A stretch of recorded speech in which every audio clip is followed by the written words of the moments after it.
आत्मज्ञान के बारे में काफी सारी बातें होती रहती है। अध्यात्म में आदमी जब भी एंटर करता है तो सोचता है कि उसे आत्मज्ञान प्राप्त हो, सही दिशा मिले उसको जीने की, जीवन की कठिनाइयां जो है वो कम हो जाए, एक स्मूथली लाइफ चले, ये सोचता है कोई भी साधक। तो आध्यात्म में ऐसी कोई मार्ग है जो चलने के बाद, या कोई प्रोसेस आपको ऐसी पता है जो पूरी करने के बाद आदमी को आत्मज्ञान प्राप्त हो, सही दिशा मिले उसको?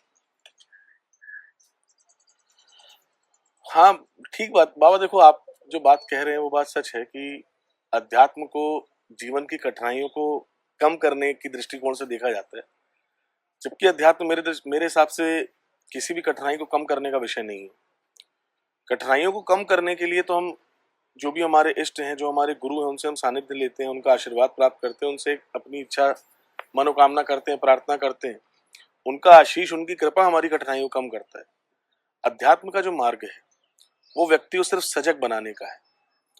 जो चेतना हमारी विस्मृत हो चुकी है, जो हम भूल चुके हैं। हर व्यक्ति जब माँ के गर्भ में आता है तो 9 महीने बहुत पीड़ा में रहता है, शास्त्र बताते हैं। और वो ईश्वर से कहता है कि प्रभु, इस नरक से मुझे निकाल दो, मैं कभी तुम्हारा स्मरण नहीं भूलूंगा। वो 9 महीने माँ के गर्भ में बच्चा ईश्वर से यही प्रार्थना करता है, यही चिंतन करता है कि बस इस नरक से निकलूं मैं एक बार।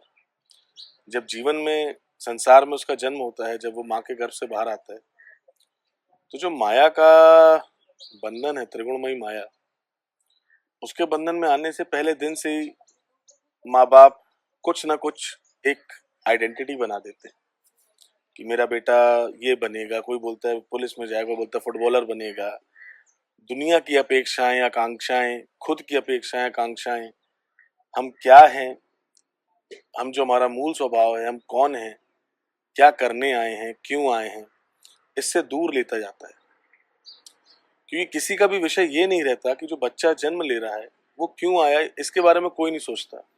हर कोई ये चाहता है, कोई भी माता पिता अपने सपनों को अपने बच्चे के थ्रू जीने की कोशिश करते हैं।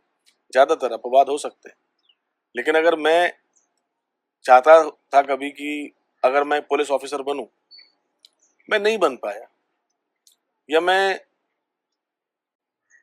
ये बस चाहूं कि मेरा बेटा हो या बेटी हो और वो पुलिस ऑफिसर बने, तो जब वो छोटे बचपन से ही मैं उसको कहीं ना कहीं दिमाग में बोलता रहूंगा, या नहीं भी बोलूंगा तो मेरे मन में एक भाव रहेगा कि अच्छी पढ़ाई करे, अच्छी नौकरी लगे, कोई अच्छा जॉब करे, बिजनेस करे। जबकि हो सकता है कि जो व्यक्ति ने जन्म लिया है, जिस बच्चे का जन्म हुआ है, हो सकता है वो संन्यास बन लेने के लिए उसका जन्म हुआ है। उसको किसी भी पुलिस की नौकरी या किसी भी नौकरी या किसी व्यापार में कोई रुचि ना हो सकता है वो एक अच्छा शिक्षक बनने के लिए इस दुनिया में आया है, हो सकता है वो एक अच्छा चिकित्सक बनने के लिए आया है। ये जो भी करने के लिए आया है, आइडियली आध्यात्मिक दृष्टिकोण से तो हर व्यक्ति को स्वतंत्रता होनी चाहिए कि वो खुद के बारे में सोचे। और माता पिता भी अगर आध्यात्मिक है तो उनको बच्चों को बाकी चीजें भी समझानी चाहिए, संसार का ज्ञान भी सिखाना चाहिए। और बचपन से ही बच्चे को ये भी समझाना चाहिए कि बेटा अपने मूल स्वभाव को समझो, आप खुद क्या है अंदर से। क्योंकि दुनिया के हिसाब से देखा जाए तो हर कोई अच्छा बनना चाहता है, बस किसी को बुराई नहीं चाहिए। पर आप अच्छे अंदर से कितने अच्छे हैं, ये तो आपको तब पता चलेगा जब अपनी बुराइयों को देखेंगे। श्री रामचरितमानस में एक चौपाई आती है कि सुमति कुमति सबके उर रही, नात पुराण निगम अस कहीं।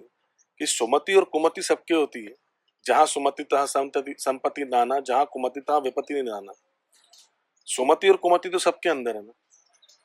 हम अपनी कुमति को अगर छोड़ दें, उसको इग्नोर कर दें और सुमति पे बस चलते रहे, अच्छे बनते रहे, तो हम नकली हो जाते हैं।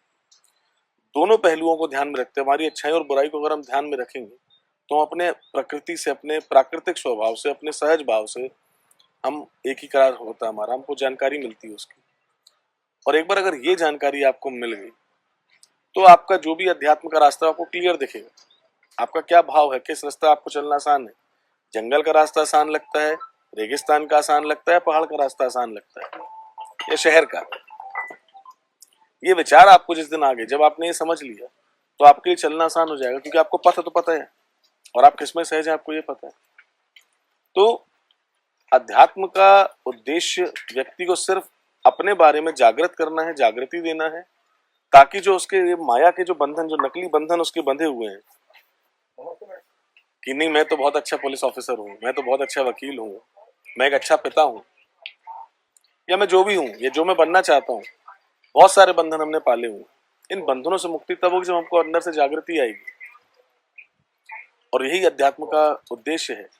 अध्यात्म का अर्थ एक सजग जीवन जीना है कि आप जो भी काम करें, आप किसी से बात करें, कोई कार्य करें, कुछ ना करें, किधर जाएं, एक जागृति के साथ करें, जड़ता खत्म हो, चेतना उपजे, चैतन्य स्वभाव में, चैतन्य भाव में कार्य किया जाए। यही अध्यात्म का उद्देश्य है, और यही ईश्वर से व्यक्ति को जोड़ता है। जब वो खुद से जुड़ जाता है, वो ईश्वर से जुड़ जाता है, क्योंकि ईश्वर तो हमारे भीतर ही है।